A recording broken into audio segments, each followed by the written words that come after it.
This government meeting is brought to you by Eastworks and our local cable subscribers.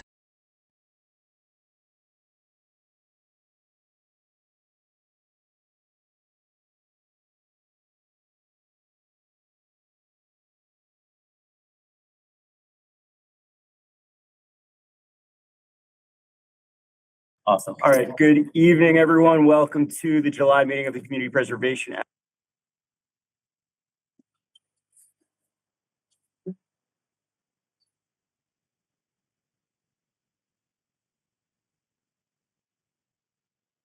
Jay Ryan, Conservation. And back at Planning Board. Mary Church Housing Authority. Dan Rist from City Council appointment. And I'm Ava Gerstel. I'm the CPA staff member. Excellent. And thank you all for coming. It's nice to have some people in the room. We've got a few things of business before we get to new business. We do not have any minutes to approve this month. Next on the agenda, public speak. This is the opportunity to speak about anything that is not on the agenda. So if you're here for South Street, Adams Street, housing production plan, this is not the time to speak about that. But is there anybody that has any public speak about something else? All right, thank you. City officials, do we have any communication? None from me. There's city.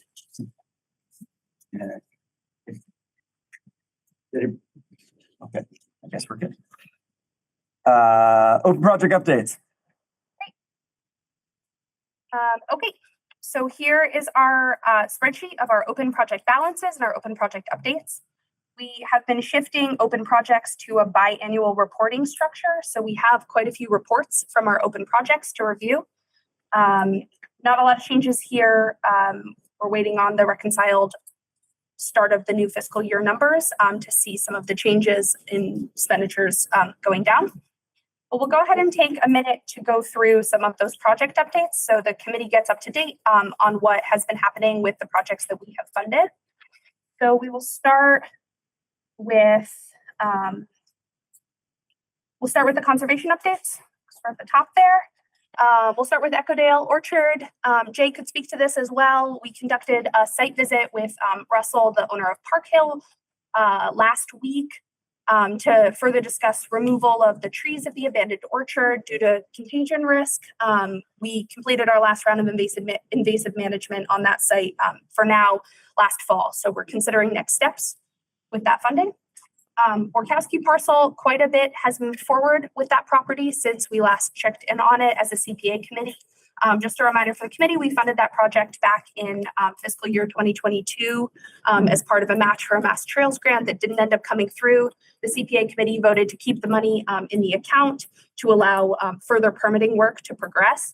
And that permitting work has been continuing with natural heritage. The Conservation Commission enlisted a rare species habitat consultant, Goddard, to do a full, thorough habitat review of the parcel, simultaneously working with a trail building professional to complete a detailed design.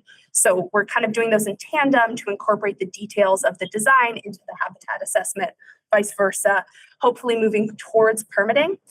So that's all happening in the background. And then just to get a little bit of movement going, and also because it was very much in need of repair. There's the old trail bridge that allows you to access the parcel. You park across the street on Bernie Ave and then walk across Hendrick, the main access for Borkowski parcel.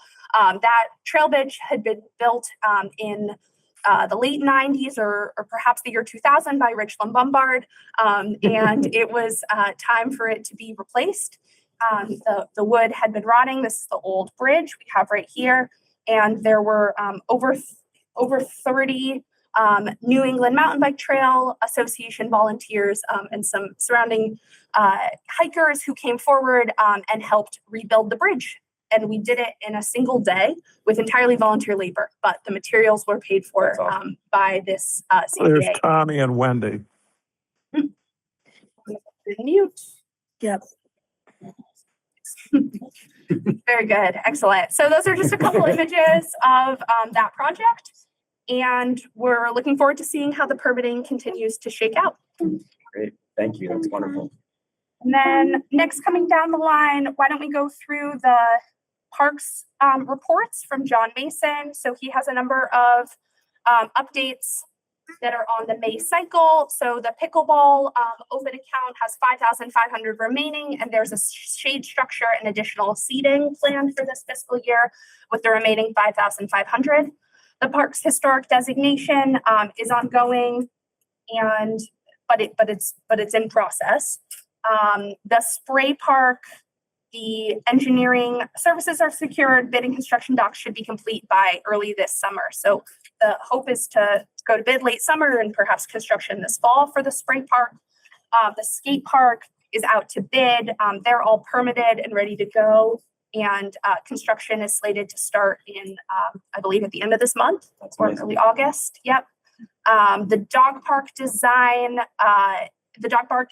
is fully funded. They haven't received the next step regarding from Bill Cannon, who's the producing the construction and bid docs. Thank you, Ava. Okay.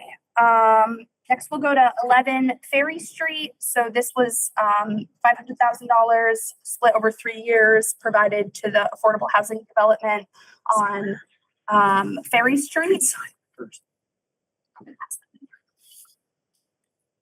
And this was their rather lengthy update about where the project is. They intend to go to demolition quite soon.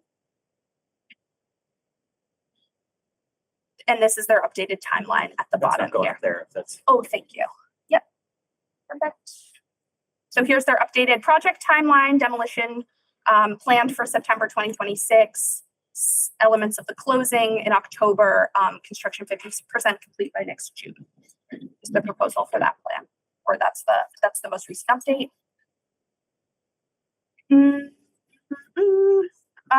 The Nash Pond retaining wall is ready to get going.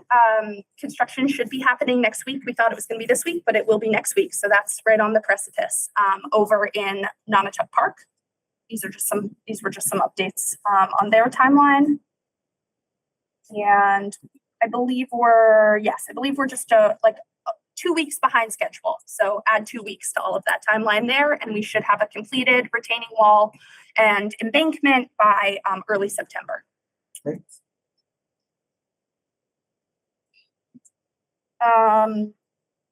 Valley CDC sent over their update.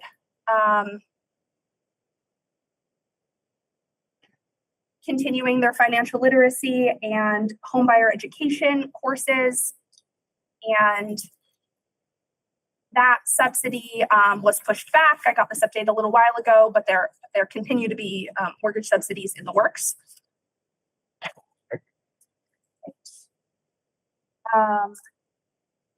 New City Parks, that project at this point is complete. This was for the design of the new city parks. I believe we looked at those design documents, but this report just summarizes the work of the 120,000 supported in production of those design documents. And that's the Parsons Street Park and the Lincoln Park. Yep. Right. The planning department's updates, we have 2 here. The town lodging house is, they have been using, the city has continued to use the CPA funds to prepare the property for redevelopment. There was an archaeological study, and the RFP has been released, and proposals were already due at this time. They were extended by a week. Okay. Very good.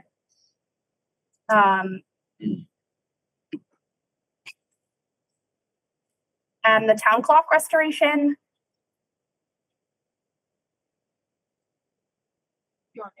Yeah. I have tapped our senior planner, Jenny Stacy, to take over on the clock restoration. She's a great project manager. Absolutely essential. Get it moving. We were working with a local resident to get some drone footage of the exterior of the clock to include with the request for qualifications in the hopes that any interested architecture or engineering firms might feel more confident submitting something if they the video to see what all they were getting into. So fingers crossed we'll get a good response. And is that it? Great. Oh, Nope, just a couple more. Tasty Top. So the Tasty Top project, they have been awarded funding by ELHLC, and they've continued building the necessary infrastructure for the project. Water, electric, that project continues being built. And housing's on its way. It's on schedule. Great. And I believe, just check. Yeah, we'll end with the dog park just sent a thank you. No, over. you're welcome. Thank you. And that summarizes our June open projects. The next set of the next chunk Yeah. of open project updates will come in December. So we are trying to sync them into those 2 times a year. Thank you for your organization on that. And I should preface, because I'm guessing as I look around the room that a lot of people have, actually, I'm a teacher, so I like to do this. Raise your hand if you've never been to a CPA meeting before. Is anybody? Okay, so a lot of you. So let me just to give context to everything Ava was just saying and what we do here. The Community Preservation Act was legislation that was passed by the Commonwealth back like at the end of late 90s, I think. And Easthampton shortly after that opted in. Do you remember what year it was? That's one. 2001. Basically, short story, it creates a pot of money. It's a surcharge on the property tax that creates a pot of money that can only go to 3 things: affordable housing, open space and recreation, and historic preservation. And so the money that's taken in from this surcharge can only be spent on those 3 things. And there's an annual match from the state that has changed in the amount of the percentage they've done over the years. But so essentially every community that has this has a committee, Community Preservation Act committee like this, that hears applications for how to spend that money. We approve things, they then go to the city council. So we basically are the sounding board for before it gets to the city council. So everything Ava was just saying is if you looked at all those projects and you thought, wow, there's so much going, all these things in the city that maybe you've heard of and maybe you haven't. All of these are things over the past several years that the Community Preservation Act, your tax dollars, have funded. And everything that Ava was talking about is still in progress. We require biannual updates because once we approve taxpayer money, we want to know that it's being spent wisely. And so Ava was supplying the biannual updates for all those open projects. So I just want to, just so people know what we're doing here, because you're wrong. Account balances. Okay. Now, how much money do we have? Right. So our financial numbers for the start of FY27 have not yet been reconciled with the auditor. So we're going to review 2 documents. We'll take a look at the budget that this committee approved in March of 2026 for this fiscal year. So we anticipate 854,700 being added into the available balances over the course of this year. This committee appropriates those funds, has the opportunity to appropriate those funds, recommend the appropriation of those funds throughout the fiscal year. But at this time, we'll take a look just at our carryover balances from the last fiscal year, which is just about $657,000, $657,350. Knowing that we always keep 120,000 in our baseline there. Really, we're working with about $500,000 of carryover from the last fiscal year. When numbers are in parentheses, they're subtractions. Yep. So these are our 3 pending applications for this quarter, and we'll hear them in this order. The first 2 we'll hear tonight, and then the third we'll hear at our August 20th meeting. Awesome. Thank you. Anything else on that? Yep. All right, committee, anything administrative business questions? All right, new business. The first thing on the agenda is the housing production plan update, and we'll hear from the planning. Yeah, so, housing production plans are something that, the state encourages all communities to have. They're valid for, 5 years. Oh, I'm sorry. I'm Alice Campbell. I'm planning director. As I was saying, housing production plan is a document that, is encouraged by the state. The city has a housing production plan that expired in March of this year. So we're looking to update it. Having an approved housing production plan that is not expired allows us to get bonus points on grant applications, and also opens us up to additional grant funding opportunities. The timing of this also feels particularly good. There's been a lot of conversation about housing in the community as of the last year or so, and I'm sure even before that, but the city's Affordable and Fair Housing Partnership has put forward a comprehensive set of recommendations to amend the zoning ordinance to support additional housing.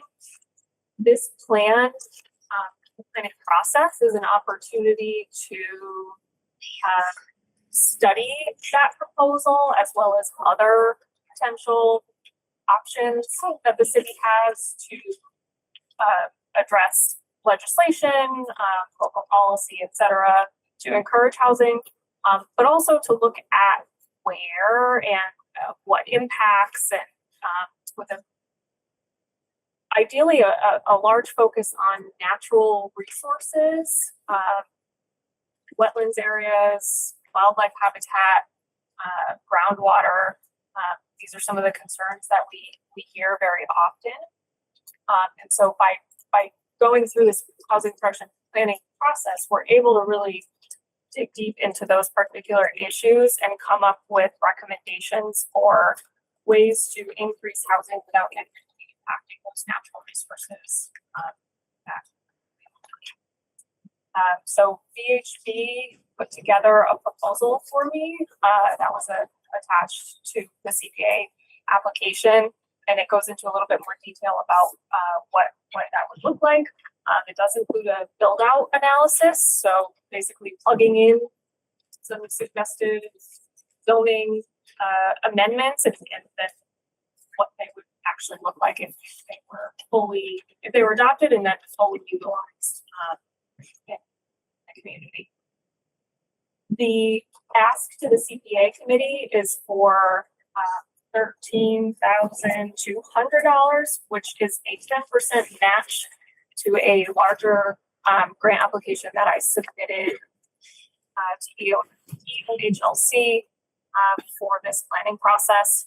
The CPA funds would not be used if we did not receive that grant. I hope to hear from the state in the fall about that, but we do need to have the matching funds ready in the event that we're awarded the grant, so that we can contract and get going.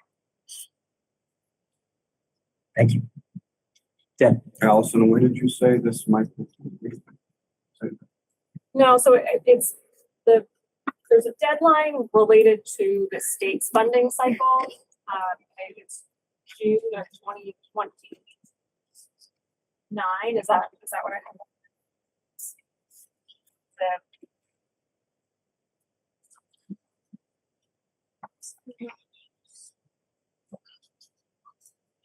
Yeah, so June 30th of 2028 is the absolute deadline for spending the funds, and that's imposed by the state. That's the end of the fiscal year.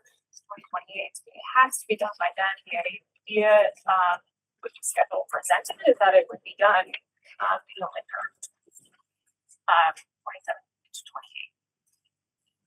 There is a lot of public engagement that is proposed in the scope of work. That does, it takes time, and we want to reach as many people as possible, have opportunity to build consensus, and give people a lot of different opportunities to engage in the process.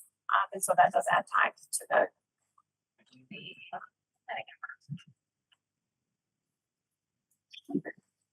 And when the last time it was updated was So when? it expired in March of this year, so it was approved in March of 2021. And so this committee just to housing production plan similarly as a match for a grant, that time at $15,000. 15 In 2019. in 2019. Yep, this was submitted by the previous planning director. Any other questions, committee? Any questions from the public solely on this plan, just to be clear?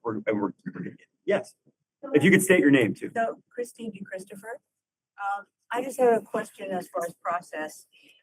So you had this before and it expired now, and now we won't have another one for 2 years. Why doesn't the planning for a new one start before the one is ended, or does that have to do with government funding? We don't have any funding at the moment. I applied last year for funding for a master plan, which would have incorporated a housing production plans into it. So what we didn't receive the grant. So yeah, until we have funding to hire the consultant to help. Just wanted to understand Yeah, of course. if there had to wait till the end, or if Yeah, and I mean, the expired plan is still useful. It just doesn't get us the bonus points out. Any other questions? What's that? Do you want to say one? Yeah,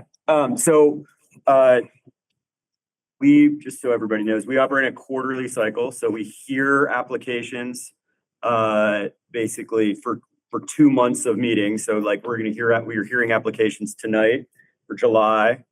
We're gonna hear applications in August as well, at least one right now. And then in September is when we'll vote. So we vote every 3 months. We vote on a quarter, like we award money on a quarterly, or we make funding recommendations on a quarterly basis. So tonight, like with this housing production plan, there won't be any vote. That'll happen in 2 months. Any other questions? All right, thank you, Al. All right, the next thing on the agenda is the 6 South Street Affordable Housing application by NRP Group. I'm guessing that a lot of people are here for that, which is great. So just so the way we like to work this is the applicant will have a chance to basically talk about the proposal and what they're trying to do. After that, the committee will have the opportunity for questions of the applicant. And then when the committee's done with questions, then it'll go to the public to have any questions or comments that you have. All right, cool. And you're from, what is it? Jonathan. Jonathan, welcome. Yeah, if you want to come to the table, you're welcome to come. What are the what are the logistics Whatever's typically? comfortable. It's going to be on the screen here. Whatever you think is going to communicate it best to everyone in the room. Ask you to click through. Okay, awesome. Okay. Hi, good evening. Thanks for having me. Jonathan Gertman. I'm active senior vice president for the NRP Group. I oversee our development in the Northeast. I'm joined by my project partner, Sean Carpenter, who's based here in Massachusetts and has a lot of experience building workforce and affordable housing in Massachusetts, which we have not specifically had the privilege to do yet, but we've built other housing in Eastern Mass. I guess I'll start with an apology because I feel like we're a little out of order. I typically want to talk to the community and meet my hopeful future neighbors first before coming to a board like this, with all due respect. But the cycle and some of the funding things I'm going to talk about put us a little out of order. So we have a planned community meeting, sort of open community meeting for 2 weeks from yesterday, the 29th. There should be invitations in the mail to, we mailed them out to everybody who directly neighbors the property, just because that was sort of how we thought to initially define it. But of course, everybody is welcome. It's at the Firehouse. They were gracious enough to host us at 6 o'clock on the 29th. So just wanted to put that out there. With that, if I could trouble you to go to the next slide. Just a little bit of an overview about NRP. I expect you probably haven't heard of us, but we are a national housing developer, builder, and property management company. We've been around for over 30 years. We've built everything from sort of workforce, affordable, mixed income, and luxury market rate. Our roots are in the affordable market workforce sort of side of things. That's where we all started and still very much at the core of our company. We're what we call vertically integrated. So as I mentioned, the development, the construction, and then the property management is in-house. So for me, what that means is there's really nowhere to point a finger but at ourselves, right? So we're accountable through the whole process from today through completion and post-completion. And I also think it means that we're try to be well coordinated, well organized, and we take a long-term perspective on what we build because we're going to own and manage it. Next slide, please. Just a little bit of core values that really drive what we do. And as I mentioned, even though we are sort of across the spectrum of housing, our executive team and many of us started in the sort of workforce housing world and have a real passion for it. And you'll see our mission is to create exceptional rental opportunities regardless of income. And I think the best compliment we get, and this is getting quite a dated one, but like the Fabio, like I can't believe it's not luxury, or I can't believe it's not workforce, right? You should drive by and it should look like a great high quality apartment complex that you would want and hopefully will want in your community. Next slide. So just to give a little bit of the project team, while we are new to Easthampton and getting to know it very lovely, I had a chance to sit and enjoy some music and this Rockwell-esque political scene that was happening outside before, and I really appreciate everybody coming inside to hear me talk rather than be outside on this beautiful night with a little bit of clearing up the smoke, I think, hopefully. We do, try to, be as, not bring our sort of best practices and capacity, but then learn how it's done locally. So we're working with our civil engineer is BHB that we've hired. John Furman grew up in the area and tells stories about doing things he shouldn't have been doing on and around the property as a kid. BH&A Architects is a very experienced sort of Massachusetts architect who's done work in the region. I don't think in Easthampton specifically. And then SSNet for land use with offices in Springfield, but there have been before your boards and sort of have an understanding of how the city works. And then we're also working with New Seasons Development, Wendy Cohen on the sort of program implementation side. Who I know folks here know and have worked with. Just to give you a bit of sort of a sense of what you can expect, previous scale and sort of attention to detail and quality. This project is probably the closest one to to Easthampton. It's actually over in Saratoga Springs, New York. It's a 3-story development this is the community clubhouse. Built a couple of years ago, and just give you a sense of like thinking about amenities, thinking about gathering spaces, sort of the types of quality finishes and spaces that we would all expect. Obviously, plenty more on our website. So getting down to the site. Obviously, I'm sure you all know this, right? It's 11.5 acres, long-time ownership by the Serio family, very, very long-time ownership. We were approached, we sort of got introduced to them actually through Sean, and who approached us to help partner to bring this concept to life. They are ready to start with the property, and as an R15 zoning, we thought it would be, and just sort of also seeing all of the obviously excellent development and work and that you all are doing here to build housing and sort of meet the affordability challenges that are certainly not unique to this area. We thought it seemed like a great opportunity to do something hopefully kind of unique and special.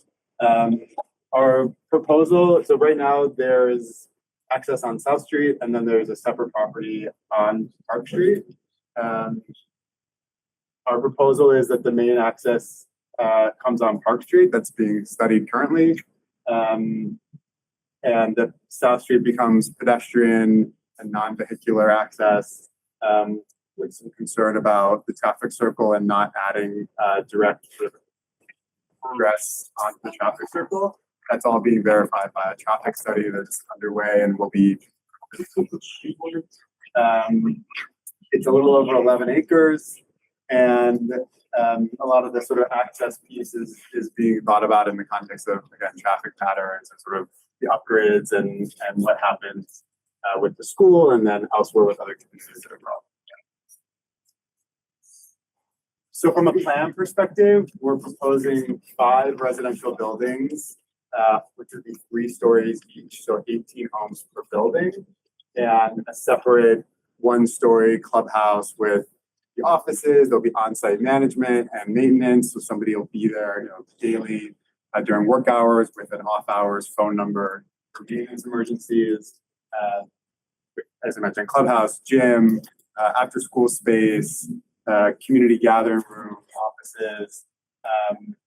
Talked about the new main entrance to the park, and then sort of trying to. There's some interesting topography with the site, as I'm sure many of you know. Sort of some steep topography up off of Westview that I think actually will create protected views, and then going back down towards Park. So there's sort of a flat-ish area in the middle of the site, and we're really trying to work with that to do the least amount of disturbance possible. Obviously, the site to build this, but really trying not to fight the grade, but to sort of work with it, and also to help mitigate the 3-story by sort of tucking in, if you will, into some of the more plateau area where it'll be shielded by other elements of the on-site grading or by the topography to the off-site. And then, VHB is undertaking sort of extensive what we call due diligence investigations. I've mentioned traffic a couple times, but I know that stormwater runoff and stormwater detention is a huge issue, not just for the immediate neighbors, which I've learned about, but just citywide, and that your, city staff are very focused on, DPWs that are very focused on having really good data from the rainy season to test that, and that there be proper detention and sort of mitigation of any of that. So VHB has been undertaking that studying and the last few months. And then also sort of obviously as much tree preservation as possible, and trying to also sort of work with the cleared areas as much as possible. So the next slide. So I mentioned 3-story walk-up buildings. This is our sort of initial rendering concept of what it would look like, a very sort of style. I'm not great at talking about architecture, but pitched roofs, a very residential feel, sort of direct entrances with sort of breaking down the building with entrance ways, so it's not one entrance with long corridors, but it's specific 3-story areas, sort of pods of units, fully accessible, obviously units on the ground floor. It is stairs for the second and third, but adaptable and for visually and hearing impaired folks as well, meeting obviously all of the latest codes and requirements. It also will be designed to passive house standards, so a very energy efficient envelope and building. We're exploring whether solar for this location. Something we like to do, I like to do. Obviously, it's sort of should be a no-brainer. We haven't defined on that just yet. We're working through the logistics of that. Next slide, please. In addition to meeting high performance standards in passive house, it'll be fully electric, so no gas coming onto the site at all. And then Energy Star appliances, heat pumps, EV charging stations, and at the minimum solar ready. But my goal is to have solar, is to execute solar panels. I talked about the stormwater management protection, but I know that's really important. Okay, so getting into the programming a little bit, I know some of you may be super familiar with sort of workforce affordable, some a lot of obviously acronyms that come with these programs. So I wanted to just break it down and get a little more specific. Your area median income for this county functionally is $124,000 for a family of 4. That's considered sort of right in the middle. So the programs that we will go after, which are primarily administered through the state, EOLH, see, sort of base everything off of that income as a percentage of that. So if it were 100% median, it would be that 124,000, just by way of example. We are proposing that we get housing tax credits. We're proposing that of the 90 units, the mix of bedroom type be what is shown here on the screen. Primarily ones and twos with about 15% 3 bedrooms. So we're very close to a beautiful new school. And that the rents will range from, by type, as you see on the screen.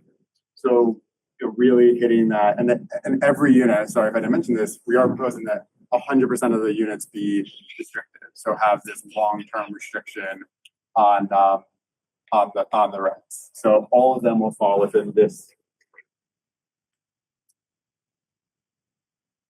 This meets your housing production and community housing goals 1 through 3.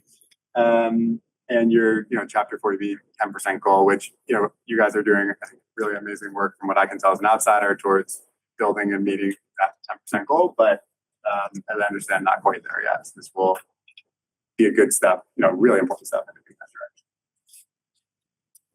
And then to translate that into, what does that mean? And we, again, talk about a lot of AMIs, things like that. At the sort of most, you'd say like deeply affordable or most affordable range, should be about 25% of the building would be sort of at this level you see on the left is 30% AMI. And then at the upper range, you get close to that, especially on the bigger units, that income. So these are incomes, household incomes, 70, 80, 90, 105,000. But the bulk of the building, like really that sort of middle of the building is right there. 55, 60, 70, almost $80,000 in that 60% AMI range. So the average of the building will be just right around at that 60% range. Which I think you can see is, that's a working, it's a real working income. And it's so sort of, if you match the rent range from a couple slides ago to these incomes, that's a sort of a rare Venn diagram, I think, right? We have rents that are really high, that are pretty, make housing for folks in this range unaffordable, where you're spending 40, 50% of your income to make the rent. And then you have, maybe like really old or sort of not quite up to standard housing stock that's sort of, sort of less professionally managed, et cetera, that, isn't necessarily desirable or we would consider substandard to working people. So what this program and the housing tax credits really do is they match really high quality housing with, working families in that sort of sweet spot overlap. And that's really sort of the beauty, in my opinion, of the program. So it's really the end of the formal presentation. I mentioned we will look to go to the state potentially as soon as this fall. I think the release of their funding round. It's a competitive funding. You did a great job sort of talking about. I appreciated the history on CPA and how it came to be and the state funding, and sort of that same token, just like the state is leveraging, just like you're leveraging state funds with your tax dollars. This committee, the state says to us as developers, if you want our competitive state resources, then we have to compete with other developers around the state to build housing with. They say we want to see some leverage of the local municipality. So they say so the state will say, in order for us to award you the money from us, which is sort of this big, slice of the pie that we need to make this housing feasible, we want to see a little down payment from the locality. So that's what we're here to ask for today. Just to give a sense of our plan schedule. Obviously, we are going to have our community meeting first of however many folks want in 2 weeks. And then we are preparing all the engineering reports and studies to submit to the planning board in the first week of August. Pending that community meeting is okay. And we would look to go to the planning board in the beginning of September. We heard from the planning board that. So again, I would typically look to come to you all a little later in the process. But as I mentioned, that state funding is quite competitive, and when they sort of release the money, we look to be as ready as we can to go and get it. Thank you. Committee questions, Dan? I have a few. Is this a 40B project? We're not suggesting it's a 40B project. With the R15 zoning that's in place, we believe it's a you know, I hate to say as of right, but it's a zoned project that the planning board. Could you tell us what a There's no- 40B project is? It has to do with zoning, and I'm not positive on it, so. Okay, thank you. I like this project from the affordability project. I like the rents. We need to get rents in control. We have another project, tenants are buying a building because the rents are too high. I like that part. And I'm not opposed to the project, but I am very concerned that the planning department hasn't seen this yet. I can't vote yes to this without hearing from them. And I know that you're in a rush because of the state tax credits you want, but I'm uncomfortable with this. All of these people are here because they have concerns, I'm sure, and they're probably going to go to the planning board where you should go because that's who approves the project. We don't approve the project. We look at your money issues. So it is properly an affordability project, so it is properly presented to us. But until I hear from the planning department, or at least our great planner on the issues, because you might have other planning department may come up with conditions that change the project, which influence our decision in my mind. So I am a little concerned. I was thinking, and I don't know how the other members feel, that we could do a letter of commitment. I don't know if that works, only if it's subject to planning department approval. So if the Planning board. planning board, excuse me, she doesn't make that decision. That I would be willing to do, but I don't know that. Well, let me appreciate what you're saying, and luckily, there's no vote tonight, so that's good. It's always nice. And I think you vote in September, correct? So we will have submitted all of our documentation the first week of August. And we will have been at least one time to the planning board on September 1st. So I don't know how much conversation you have the night of your potential vote. But maybe that helps to, by the time a potential vote comes around, maybe that helps to alleviate some of your concerns. Just to give a little insight, I mean, you mentioned the time piece, and just to give a little more insight into our thinking. Obviously, you have a meeting in August, and we submitted our application, and we were presented with a choice: come in July or come in August. And we struggled with, as I've mentioned several times, I don't want to be repetitive, do we come without having been able to sort of formally meet the community, but then we're coming on a much shortened time frame versus come earlier, know that we are gonna have to make apologies, but give more time to think on and learn about and potentially have staff. I mean, I assume they're very busy. You can see from all the projects and all the things that aren't even on here, so I don't want to presume to take their time, but sort of with the hope that by the August meeting and certainly by the September meeting, they've seen formal submission of documents and have had a chance to report back. So that was the calculus, and maybe that time frame to September helps. Can you answer my alleviate some of your question concerns. regarding Sorry. letter of commitment rather than approving the dollars? Dollars could be approved once. Yes, this is where you hit me. First question was a toughie. I need my. I'm Sean Carpenter from Shamrock Development, partners with NRP on this. I grew up right up the street in Auburn, and I've done a fair amount of developments around the state, all affordable, including out here. Actually, one of the first projects I worked on was the housing for the elderly in Easthampton, Easthampton Southampton line. I was straddles there. I couldn't tell you where it is to this day because it was 28 years ago, but it's very common for boards like this to issue a conditional approval that we can put into our funding application that says, we're committing these funds as long as as long as those commitments or the conditions are not unattainable. But yes, as long as it's really generally tied to the planning board approval, because we have to go into the funding round, and there's only one funding round a year. And you don't typically get funded on the first one, right? So then you only get in if you have all those things. You get invited into the next one. So we got to get that going. So as you saw from Ferry Street, I mean that was probably approved a while ago. I used to work with community builders as well. So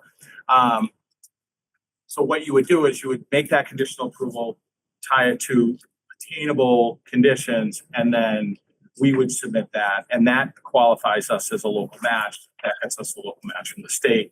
That checks that box, and then we're good. We're good from there. Yeah, my only concern is planning boards hearing about this. Yeah. And getting all of these people are gonna go to it, I'm sure, in the comment. Public venting, I'm very happy to hear you're doing that. And as well as, it's gonna take some time in the planning board. Sure. But if we can condition our taxpayer money to planning board approval, I would be in favor of that. Yes, you absolutely can, and your letter would state that clearly, and the agency, just to give you an idea, and you guys probably know this, they actually reach out to you independently of us. They don't take our word for anything. So they reach right, they'll call Allison or somebody and say, hey, this is what we wanted, this is what was presented to us. Is this true? I heard what Dan said. I thought it was unusual for you folks to be here before the planning board. This is like the first time you saw this a week ago when you sent it. So, Dan, you're right for bringing that up. I do have a question though. I didn't get this, but how many units will be, like the number of units, 1 bedroom, 2 bedroom, and 3 bedroom, will be 30% of AMI? So approximately 25% of the total units, and they'll be 25%. distributed, equitably. I Okay. can't say one may be a little higher because of just the numbers, but you can't split a unit in half. But Okay. Thank you. Has a survey been done of the property at this point? yes, It has a environmental, like a delineation for wetlands occurred? yes, and I don't believe there are wetlands. And I learned a new phrase earlier today. Vernal pool? Yes, sir. It represents the conservation. And I'm not going to make any commitments about that, except for I'm going to find out. It's not registered, but a public comment was that there is one potential one there. Looked at the state, I didn't see a registered one, but Follow up with you on that. I think I think our VHB contact is on vacation. So I didn't have a chance to do that from the time I yeah, no problem. learned Verna Poll is to tonight. How did you find out about that? You mentioned it briefly, but like, where are you from, by the way? I live in New York. From Cleveland, Ohio. Okay, cool. So, like, how do you end up here in Easthampton? How did this project get on the radar of NRP? So Easthampton is kind of well known for, being a little bit more progressive in its zoning. So, local brokers reach out to affordable housing developers. I mean, I'll tell you, I've done a significant amount of work with municipalities and with developers across the United States. So I have a pretty good list of developer broker contacts. They reached out saying that this was part of a new overlay. The seller goes to them and says, I'm looking to sell my property. They say, oh, this could be used for affordable housing. Hey, are you interested in this? And yeah, and so I've been trying to get, so NRP is like don't listen to this, Like NRP is a really good developer and has a very, very good reputation nationally. And I've been trying to convince them to come into Massachusetts because they have an incredible product. The one in Saratoga Springs is gorgeous. And for an affordable housing product, they build a very nice product. And I really wanted to bring that product here to Massachusetts. And so I told them this would be easy. That was probably a bad idea. But that's okay. It's just a little bit of a like nothing is as of right in Massachusetts. We know that, right? And so the idea was this is a city that absolutely needs deep subsidy affordable housing. This is for folks who are making between $13 and $35 an hour, Social Security income, all of that. Like this would be a really good opportunity for the city to almost meet or maybe even meet their 10% goal, depending on what else has been approved in the subsidized housing inventory. And essentially, your days of approving affordable housing production plans will be over as a result of that. So I just was trying to understand how it got there. So that's helpful. so the broker Thank you. called Yeah. a friend of mine, and then that Got it. friend called me. Perfect. And the as far as what I mean, Dan and Ken both said about going to the planning board, like I mean, I share those reservations, definitely. Like we have a really strong history of funding affordable housing. Like we recognize that the community needs affordable housing. And typically when we've done that, those projects have gone through a lot of different approvals before we get here. I recognize what you're saying, Dan, as far as a letter that would say, okay, if this is approved, we could commit that money. On its face, I'm potentially uncomfortable with that in that it still locks up that money that could be going to other projects on a project that would be, who knows how long the vetting process of this is going to take. And so I'm just sharing that as my initial concern. I think it's good that you're going to both the community and the planning board before you'll get back here. So I think that's really positive, and I think we'll probably have a robust discussion that night as well, because a lot of things will come up at that point. In looking at the possibility of it not feeling like enough time to get approved at that September meeting, what would that do? If we express support for affordable housing, which we do typically, but if just the timeline, we don't have the community consensus that we feel comfortable needed at that point, what would that do to the project? Ultimately, it depends on the actual timeline of the state. They have not said what their actual timeline is going to be for the submission. But as Sean mentioned, they only receive applications once a year. So it throws a whole year, which is challenging. But I'd like to come back with that answer. Okay, I think that's important to know. I mean, because I think We'll know more about their timing in Great. 60 days as well. Great, thank you, Dan. Just to follow up on what Scott said, it's a good thing to be concerned, even though we write this letter of commitment, that does commit us to those funds. You said you wanted it over 2 years. I think you said 200 and 300. How about 3 years? Because that way our budget isn't taxed over 2 years, but 3 years. We just did that with Ferry Street, didn't we? And I think that might be more appealing with regard to our budget. Because we're getting another $200,000 project, which we're going to look at in August. So we get a lot of projects that, we want to be able to help. If we commit 500,000 to it hurts. But if we can do it over 3 years, it might be more appealing to the committee. Just want to see if that sounds like you have a precedent for it. It sounds rational. Okay. I do think we'll probably have more. I mean, given that this is going to go to the community and go to planning before we get back here in September, I do think we'll probably have we'll have more questions than typical of our second meeting. With that in mind, knowing that, is there anything that the committee feels like they should be prepared to come back to us in 2 months answering? I would love to hear from our planner that you guys have gotten together, because our planner is so knowledgeable about these kinds of projects.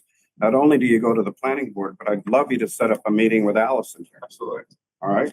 I And- have met with them, just Okay. But not with all the She's gonna be engineer at the planning board drawings, meeting, and yes. it'd be easier for us to get that communication going. What are the roadblocks to this project? How long is the planning, whatever they are. I'll just- And definitely like hearing what comes out of that meeting in a couple weeks. And, you know, the issues that were raised by community members and the responses to those, I think will be really helpful as well. I agree. And yeah, I'll just note too that, so this committee votes on September 17th, and then they also vote again on December 17th. Okay. So that's the next. yeah, that's true. Yeah, we wouldn't have to wait a year to vote, but I mean, not to depending get too into the specific, like, if you were so inclined, like, also it's not like as you know, it's not like you allocate, like, I take a check and go home, like, you could say it's conditioned for a year, you know, it's allocated for a year, and then we're we gonna take it can, the back. only thing is if we do that, Yeah, then we can't do that for anybody else. for that time. So like, we don't really want to do that unless we really know that the community believes in the project and that we want it to move forward. I can't think about like, I mean, a lot of us have been on the committee for a long time. I can't think of a time we've done that where we haven't like wholeheartedly been behind the project. And I'm all for affordable housing, so I'm not saying I'm against this project, but this is the first time you're here, right? Anybody else from the committee have anything else that they should come back with in September? And if we think of it, committee members will email you as well. Do you have that email? Is there any more information about the funding platform that the committee is looking for? Because many of the questions that we know that the community has will be answered by planning board, will be answered in the planning board setting. But in terms of the possible success of this project, right, the financing, and how the city's funding would contribute to that is very much the purview of this committee. Yeah, and I mean, I think we all look at that, but yeah. I saw it in the, it's like 8 million you might get in tax credits if you get them. I saw that, and this is like, what is it, $16 million project?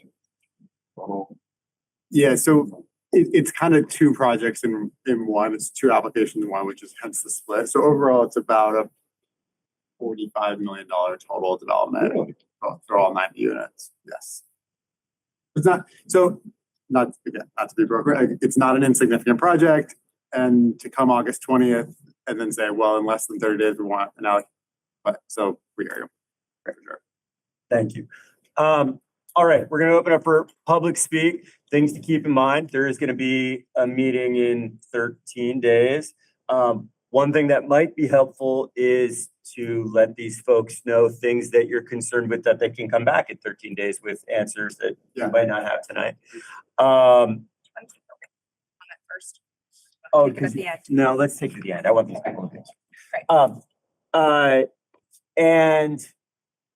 we got a lot of people in here, and I'd like everybody to be able to fully say what you want to say. And, you know, we don't want to be here all night too, so try to just make sure you're saying it as precisely as you can.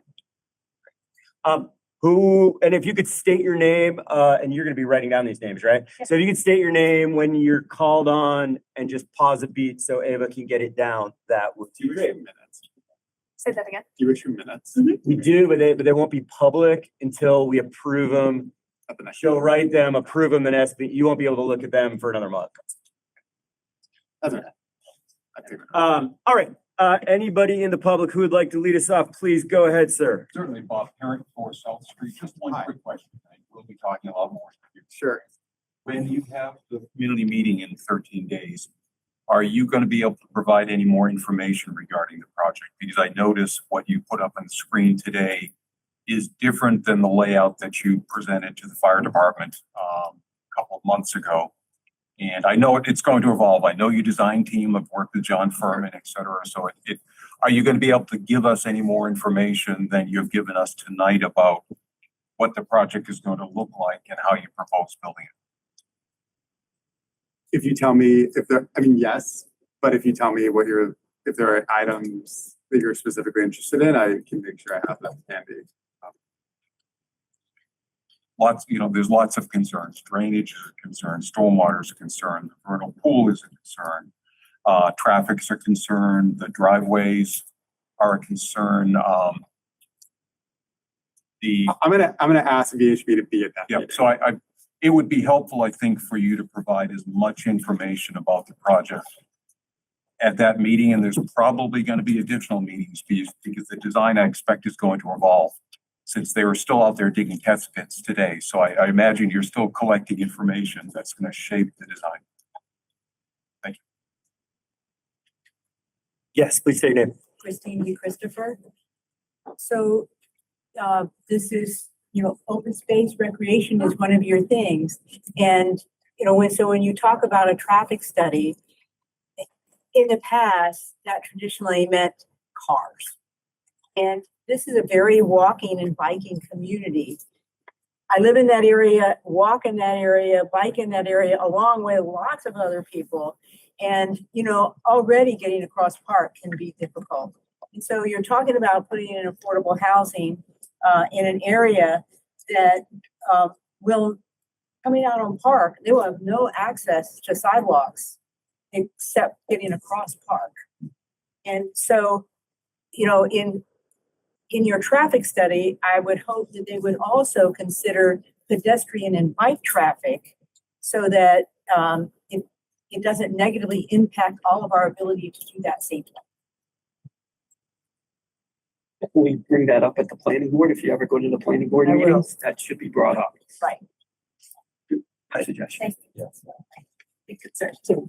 I appreciate bringing that up, and I just did one thing to add on it. There's also a path that's scheduled to be built through the school connecting to the bike path. And since this is so close, I think that's something to consider. Who else? We got a lot of people here. Here we go. Please state your name. When was the traffic survey? The counts were done in April or May, while school is in session. Yeah. Go ahead. Say your name. Mary Talon. Share the concerns that the other folks have mentioned, but I also wonder about in any consideration for the wildlife corridor. There's a lot of critters. It is for me. Thank you. Black bears. Deer. Fox. Oh, birds. Yeah, woodpeckers. Did you? Yeah. State your name. Tom Warbiscus. If the CPA funds aren't approved, does the project still move forward? My understanding is it would be extremely difficult. My understanding is it would be extremely difficult. The state, as I mentioned, the 99% of the funding comes from sort of not here, not locally. They want to see sort of that minimum commitment from the city. I don't mean to minimize it, but just that in the scope of the project, it's very important to them as we compete for those funds that they see that there are, that cities and towns that do put in there that little piece, it speaks volumes.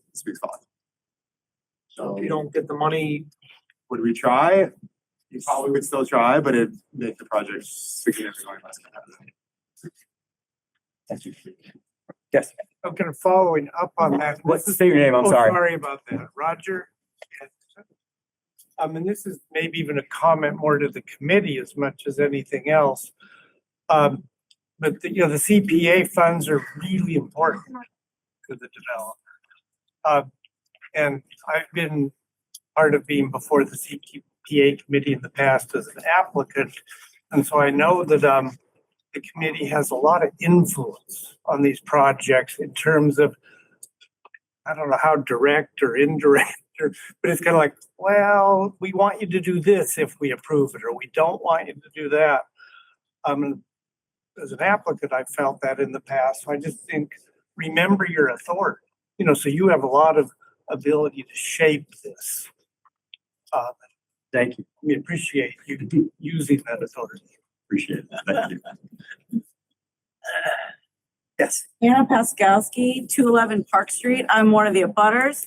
I'm really excited to be part of this, and I thank all of you in the committee for your role. Good decisions need good data, and I hope that we can get more good data so that you all can make good decisions for all of Easthampton and all the residents. I share concerns with my colleagues and neighbors about traffic. These little kids cross with no crosswalk every day to go to Mountain View, which is an awesome school. But we know that people aren't always going to do what they're supposed to and go down to South Street. They're going to cross just like they always do. So that's people go the easiest way for them. Heat mitigation, carbon sequestration, that's something we're going to lose if we take out a lot of woods. Even though there's great ideas up on the top, how do we use the impacted space up there? We're talking about a lot in green space. I know one of the principles you guys are trying to balance is open space and affordable housing. Those are in conflict. I don't envy that challenge for you all, but I thank you, and you need good data, so keep getting it. And I don't think we should have a rushed sale because there's always another sale. Thank you. Yes. Jeff Ketchum. One of the things, this might be a planning board question, but one of the things about the zoning is for light housing. There's nothing like this anywhere near that property. And so I don't know who takes that into consideration. And that would be planning board. Yeah. I mean, that'll come, like, that's the place to bring that up for sure. Okay. And then a question for you. A couple things you said didn't exactly make sense to me. Sure. You said that the money that might come from this committee is quite small, less than 1%. But then you said if you didn't get the money, it would make the project enormously difficult to do. Those two things don't sound like they go together. Because the 99%, I mean, part of the 99% we get is unlocked through the state allocation of housing tax credits that an investor invests in.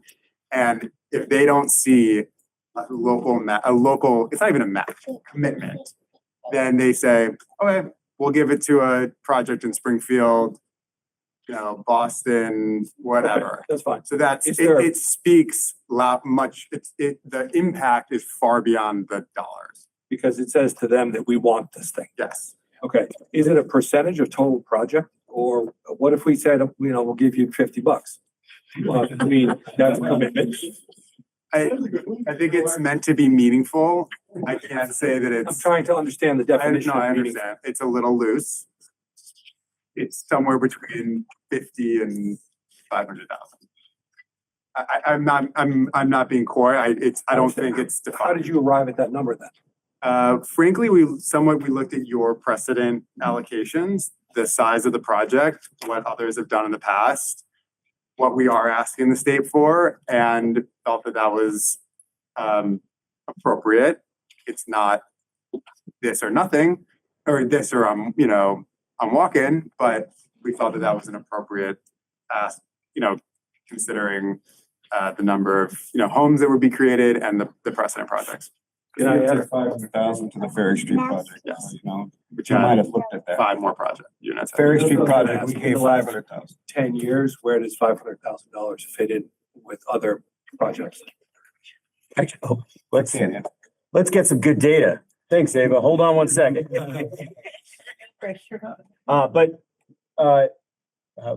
do you think? Like, should I go to another question, or do you want to? I think we can stay for just one. Let's pause on this for a moment.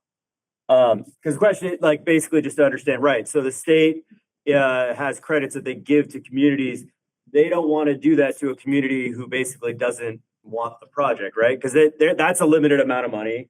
They're only going to do that to communities that want these projects. Why give it to a community that doesn't want it over a community that does? And that's the signal. Oh, your community does. That unlocks the much larger pot of money. So other affordable housing projects that have come before us, that process is fairly typical, of what's occurred in the past. And Yeah, so I'll just note that we're currently looking at the 2026 preservation plan, which is findable on the CPA committee's website. And we updated that this year. It includes the full list of projects recently funded. So likely if we start in 2022, I suspect they looked at, so treehouse support of affordable housing was perhaps one project that you looked at. That's a 2022 purchase of a 42-year extension on existing affordable housing, 55 units over in the treehouse area. Next housing project that comes down is 385 Main Street, and that was a $600,000 appropriation for the purchase of the land. What was the That- treehouse? That one was a little different too, because that one was a combo with open space, You but can't see that back here. Oh, yeah, sorry. Float up. Numbers? Yep. I appreciate, I'm glad. no, thank you for saying It that. was 200,000 on 55 units. Yep, and those are 55 units that were already built. Yep, so this was a support of a deep energy retrofit, electrification, capital needs renovations at Treehouse in 2023. And then And the number to the right is the full project budget. yes. The full So one project thing to cost. look at is kind of like the percentage of the full project budget that we're contributing as a community. When you're looking at that other.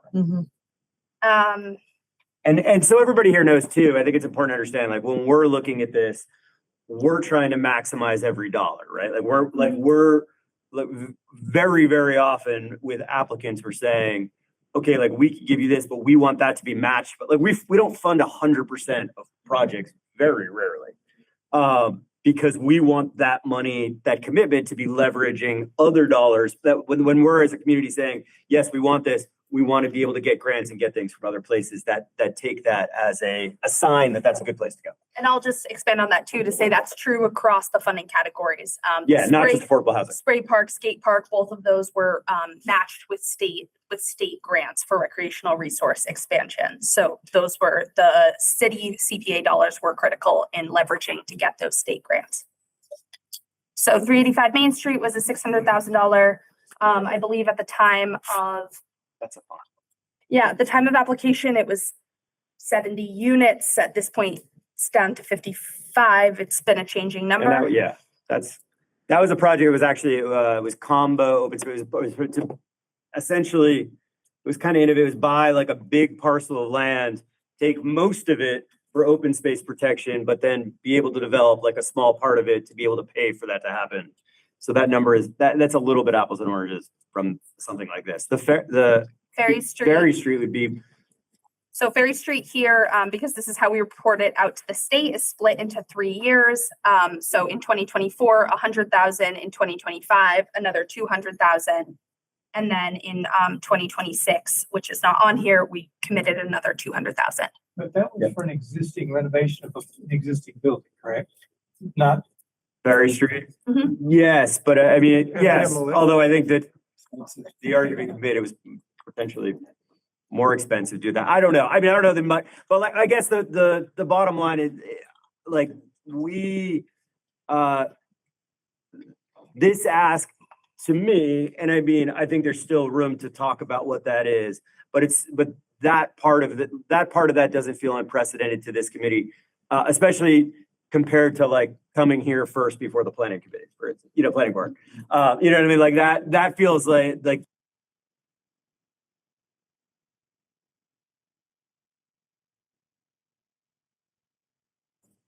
Hi, I'm Amanda Newton. I'm the city councilor for precinct 4, so it's nice to meet many of you.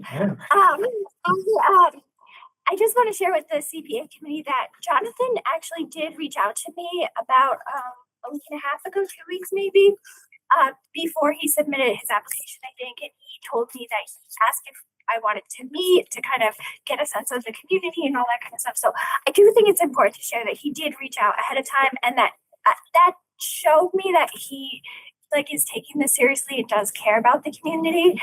And I met with some residents Monday, I believe, right? I met with Anna and Roger, and they shared some concerns. And I've also been collecting a lot of emails and information from people who have reached out to me. And I have been able to share all of those concerns with Jonathan as well. We met today as well. So I just want to just share that aspect that I think he has been doing a lot to really understand.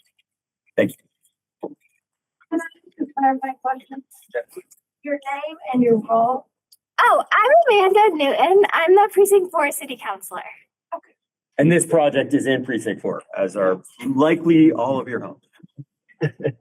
And I just want to comment that we're the first step. If we approve this project, the city council, there's 2 councilors here, the president of the city council is here. They get to say the last word.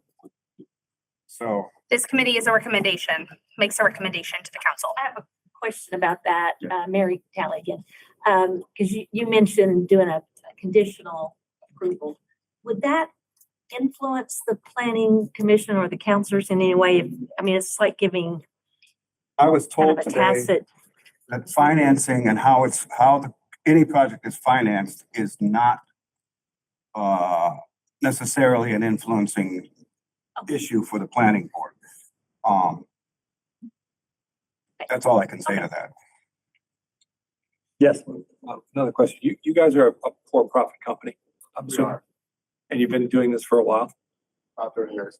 So what would you expect on a project like this if all the funding went the way you hope it would before you start making money on this project? So our commitment to the investors and the funders and the debt financers is to deliver it and rent it as we say we're going to do. So we're making we're putting in all the money up front, and then it gets funded, close the financing. We have to prepare the project. It's a long answer. So I'm just thinking through the question as I answer it. We'll between now and the closing, we'll prepare all the drawings, we'll do all the studies, we'll pay for all the permitting, attorneys to show up to meetings, et cetera, all the things that go into getting a closing. That's all obviously at our risk. And then once we close, we're guaranteeing to all the funders, the state, et cetera, that we're going to build it and finish it, and then lease it under the rules that we've agreed to on these incomes.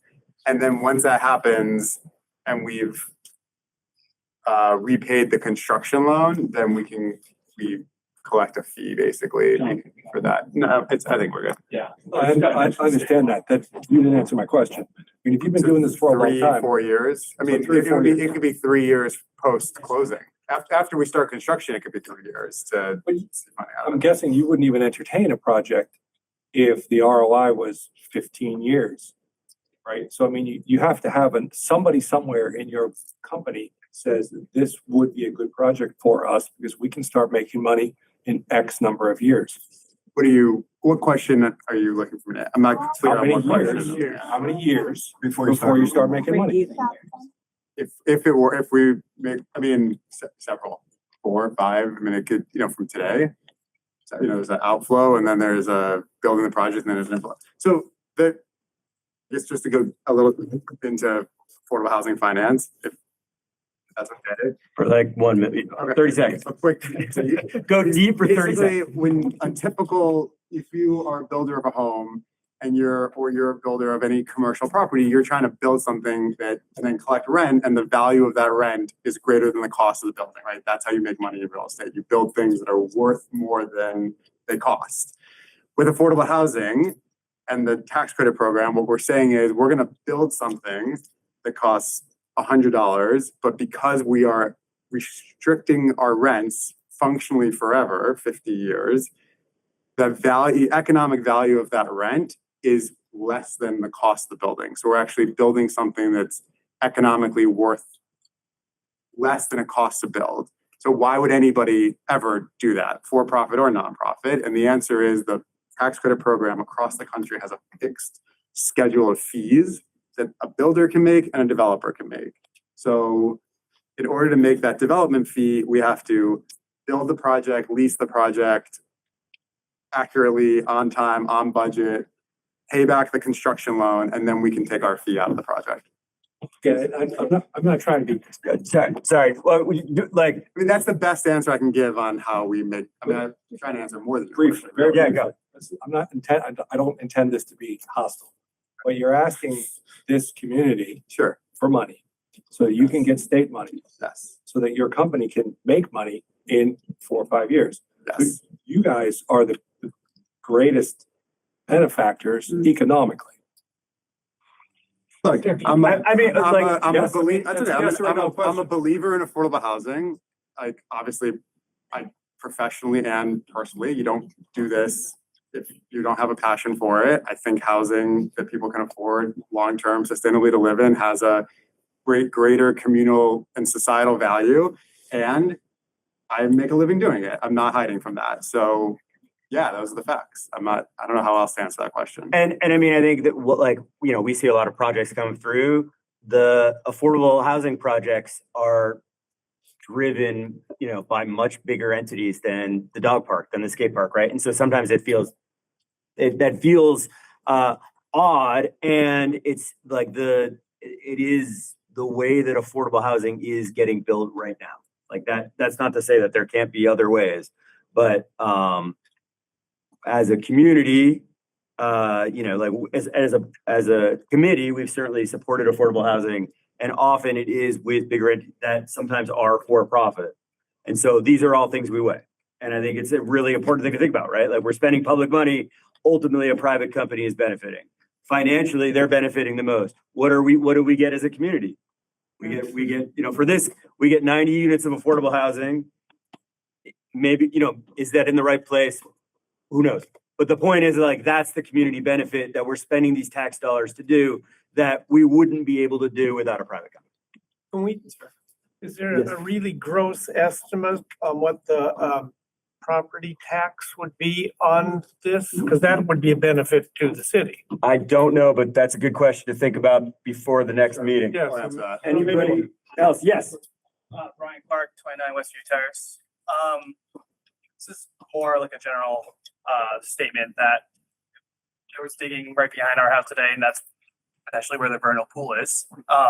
That the project doesn't seem like it's been thought out fully before coming here, even that there's still obstacles that they're going to have to make. So it just feels like there's going to be more costs to this project that y'all don't even know, because you don't necessarily know all the ins and outs of what the land you are trying to build on, or the detriment to the houses below the hill where all the water runoff will go to.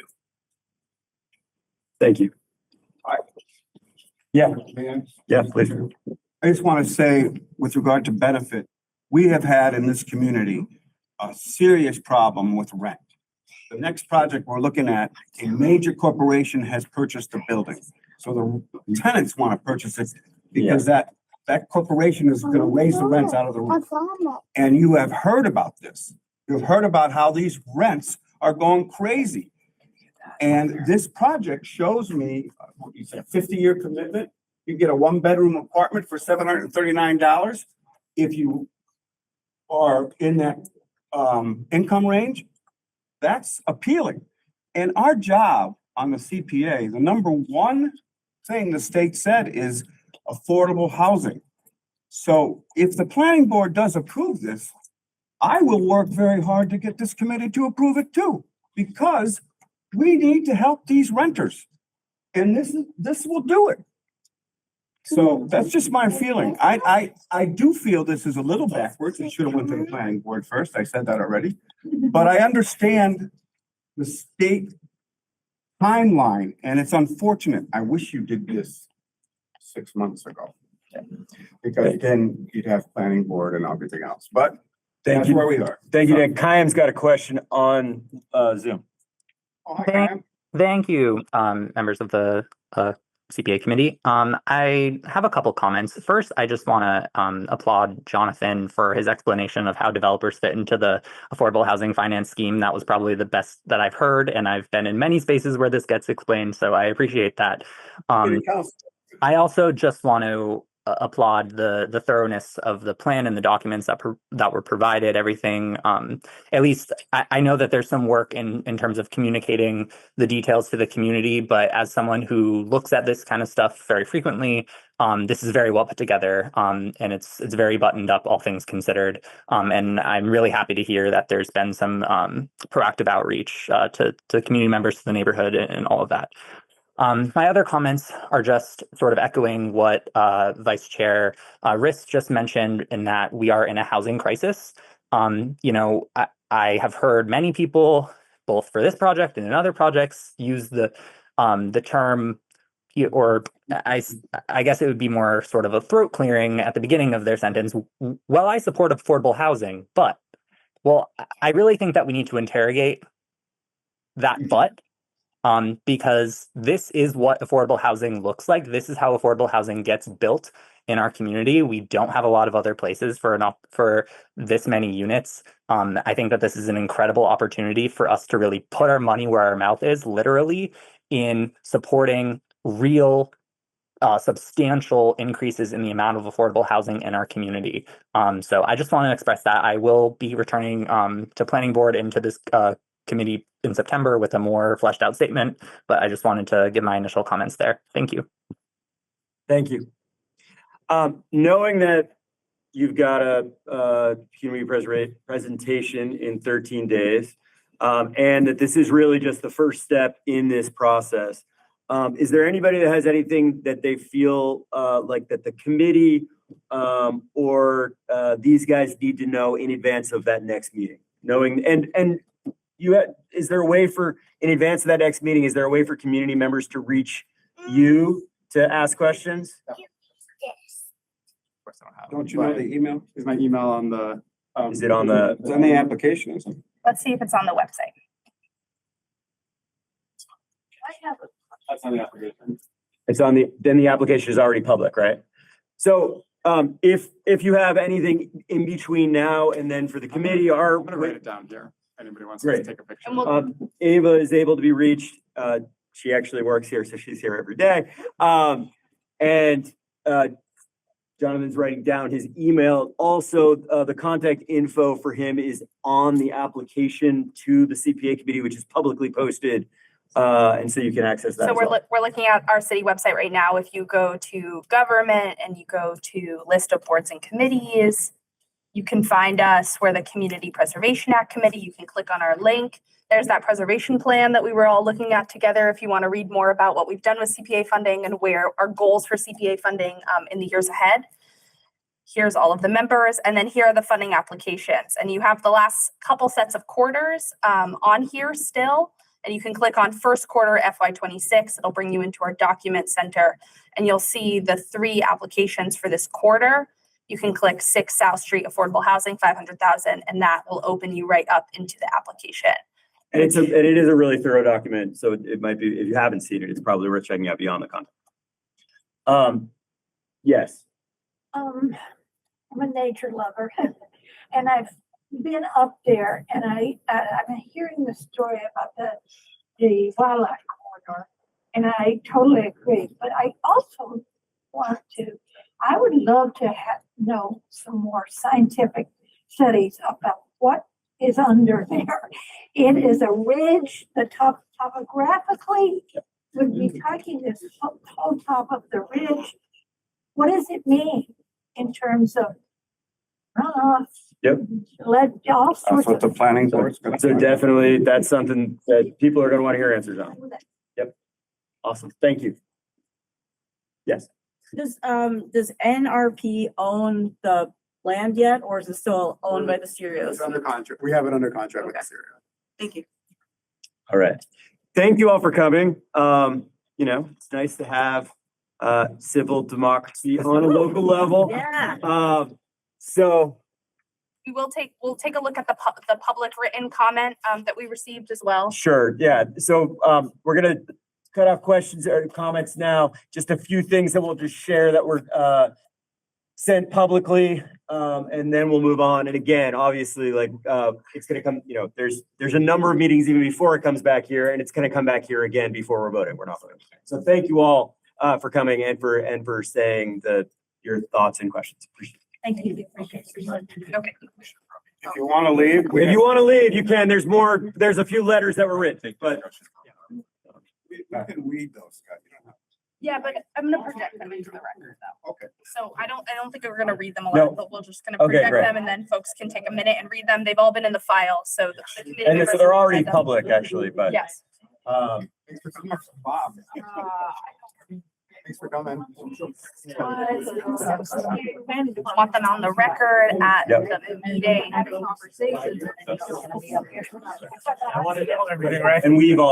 the committee's read. Right. There have been new ones added today, so it's been a while to spend some time on there.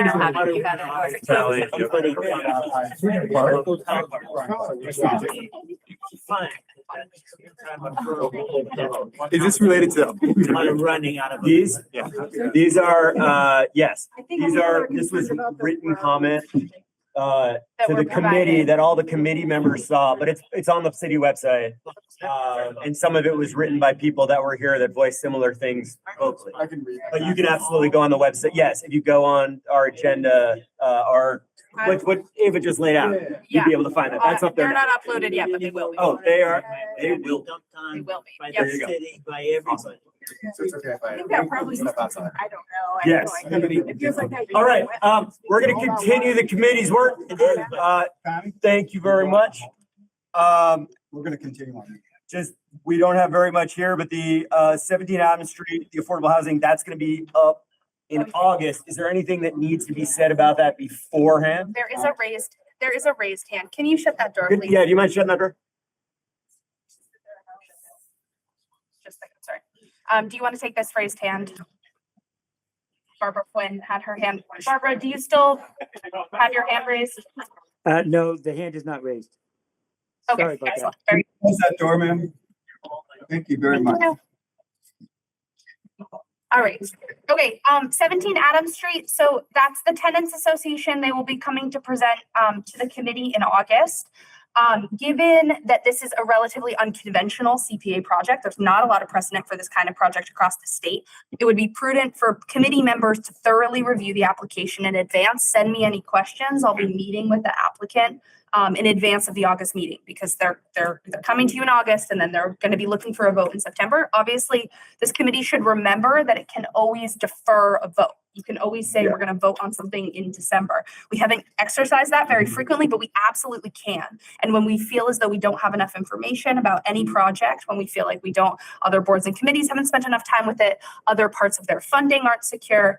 I just want to, illuminate for the committee, I think 385 Main Street, a fabulous project, for example, that has gone through many iterations of changes is very different than the project this CPA committee initially approved. Which I feel like they need to come back, actually. And they will be coming back for us, but we've had $600,000 tied up in that project now for 3 years. Right. So that's just an example. And I'm not saying that, that's just like. Yeah, but that was my concern about this, about like putting something out there to say, okay, if this is approved, and then it being in the community and the planning board like for years and it being tied up. I actually don't understand this. The tenants are the renters. Yes. Yeah. And they're buying the unit because the folks who own it right now are selling it, right? Mm-hmm. So they each individually are gonna own their unit or? It's a question we need to ask them. Yeah. Okay. Yeah, when you say the question in advance for that, I would love to know if you said little precedent. I'd love to know if there's any precedent. Like, and I'm guessing there is. Like, I would look at like Somerville, Cambridge. Like, I feel like my guess is that if it's been done out there. And you're looking specifically for precedent of CPA funding these projects. CPA funding like a triple decker that becomes yeah. Okay. But just because they have a lot of that housing out there that I feel like, and I just, yeah. Well, in their mortgage, they have to restrict the rental. Right. To make it affordable. Right. For years. Yeah. So And then that's- what was your question, Ken? Are they gonna individually own their unit now? Like condo-wise? And like, they've got to come up with like $1.2 million or something. I thought I saw $1 million or whatnot. We give them 200,000. They've got to pay the loan. How affordable is this really going to be if, a professional couldn't make it, affordable? I think you have good questions. Okay. I will, when I schedule this meeting, those are great questions. And you're wondering about how will the loan payoff work? Right. Is that essentially the question? Okay. Any other questions that the committee has like at this time that I can jot down? And then obviously you can email me some. Oh, I mean, I'm looking forward to hearing about it actually, because I think it's interesting. So, Okay, so I will, when I schedule this meeting with the Tenants Association, I've requested that they also have Valley Housing Cooperative present as well, who is a project partner on this, and anyone else who they feel will be a relevant project partner. Has our local housing board said something? Did I read that? Who are you asking about, Dan? Housing authority? Housing, not authority, but housing committee. Do we have a committee on housing? Yes, they sent us the Affordable and Fair Housing Partnership did That's what I send meant. over a letter of support. That's right. what I That's mean. projected what I right mean. up here. That's Jackie. for John's for this project that we're gonna hear about in August. Yes, so we're gonna hear about in August. Okay. When I schedule this meeting, I'll invite the committee. We do that with conservation quite frequently. I'll schedule a meeting and then invite the committee. So if anyone is available to make it, I won't schedule it around your schedules, but you can come. Feel free to join. We'd love to have any of you. Thank you. Awesome. Anything else on that? No? All right. Anybody want to make a motion? I move we adjourn. Second. And we don't have anybody online, so we can just do this by voice, right? Yeah. All in favor? Aye. This government meeting is brought to you by Eastworks and our local cable subscribers.